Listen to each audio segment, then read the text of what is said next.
Okay, so get ready for this deep dive. Mm-hmm. We're going to be looking at this piece of poetry. Okay. And it really wrestles with this, like, powerful idea. Okay. And it's feel everything, but own not a thing. Ooh, that's good. Yeah. And, like, kind of the idea is how to navigate Yeah. all those emotions, all those feelings we all have Yeah. without just being, like, totally swept away. Oh, I like that. Yeah. So what do you think about that?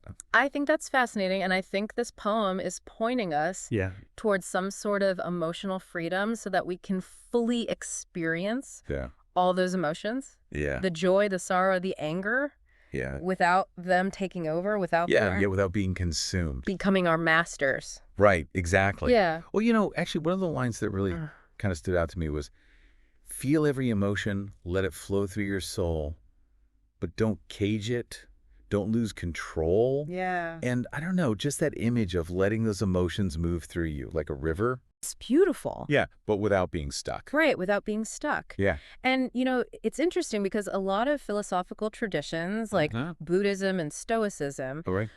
they really emphasize this idea of non-attachment. And basically that clinging to the fleeting experiences, Right. whether it's good or bad, whether it's joy or sorrow, Right.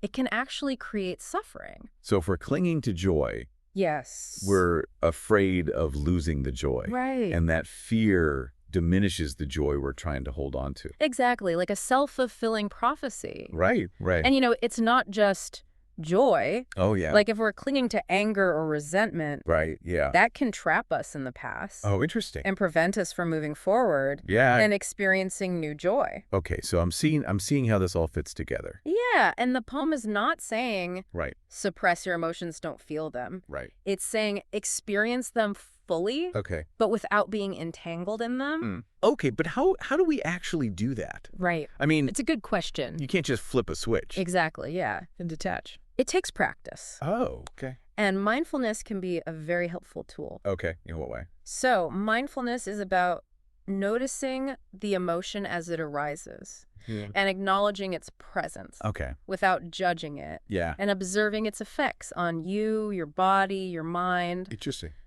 It's like watching a wave roll in, Okay. appreciating its power, its beauty, Right. but knowing it will eventually recede. Release. It will go back out. Okay. Okay, that makes sense. Yeah. But I was thinking too, there's some really vivid imagery Yes. in this poem. I wanted to unpack a little bit. Yeah, let's do it. Like the fragrance that slips away like sand or diving into tears. That's a good one. Yeah, what's the significance? I think the poet is using these sensory details to highlight how fleeting our experiences are. Like, a beautiful flower, Yeah. its scent eventually fades. Right. Tears, powerful as they are, eventually dry. Right. Right. All emotions, Right. the most intense ones, even temporary, Okay. they come and go like the tides. And so by recognizing that Yes. they're temporary, Yes. we can experience them more fully I think so. Yeah. without being overwhelmed. Without being overwhelmed, yeah. Okay. The poem seems to suggest that by accepting that ebb and flow of life, that impermanence, Yeah. we can actually find Mm-hmm. a deeper sense of peace. Okay. Okay. I like that. Yeah. But it's interesting too, because it's not just about letting go. No, it's not. It's also about embracing Yes. both joy and sorrow. Right. Like, especially these lines, in each joy and each sorrow, let your soul sing. Yeah, finding that harmony Right, exactly. in the whole human experience. Yes, it's really beautiful. The poem goes beyond just coping with emotions. It suggests that both joy and sorrow Yeah. can actually make our lives richer when we embrace them both. Okay. They can fuel our creativity, Interesting. our compassion, our understanding of the world. I mean, joy opens our hearts. Sorrow deepens them. Yeah. It's in that full range of human experience Right. that we really discover who we are. Okay, so if we connect all this back to the listener, Yeah. what's the takeaway? The takeaway is live more authentically. Okay. Feel deeply. Yeah. Experience those highs and lows. Right. Don't cling to any one state. Okay. Embrace the whole journey with all the ups and downs. Yeah. And let your soul sing. Yeah. Even when things are hard, even amidst the sorrow. So let go of the need to control. Yes. And just be present. Be present, yeah. Yeah, whatever that looks like. Beautifully said. And by doing that, I think we can discover a level of freedom and fulfillment that we never thought was possible. Okay, well, before we wrap up, yeah, I want to leave our listener with a question. Okay. What are you holding on to that might be keeping your soul from singing?